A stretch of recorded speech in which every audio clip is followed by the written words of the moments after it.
گھر کے سربراہ کی حیثیت جو ہے نا وہ ایک ٹین کی چھت کی طرح ہوتی ہے، اور اس چھت کے نیچے بیٹھے ہوئے تمام لوگ، گرمی کی شدت ہوتی ہے تو کہتے ہیں کہ یہ گرم بڑی جلدی ہو جاتا ہے۔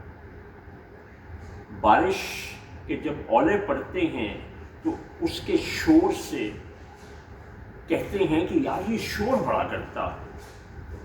اسی طرح دیگر تمام تر تکلیفیں وہ ٹین اپنے اوپر لے رہا ہوتا ہے، ان تک صرف اولے پڑنے کا شور آتا ہے، لیکن اولوں سے جو تکلیف اور ضرب اس ٹین کو ہوتی ہے اس کا شاید یہ تصور بھی نہیں کر سکتے۔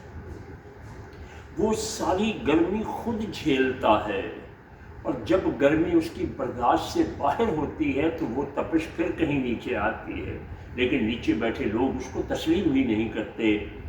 اللہ پاک سب کو اس بدقسمتی سے بچائے۔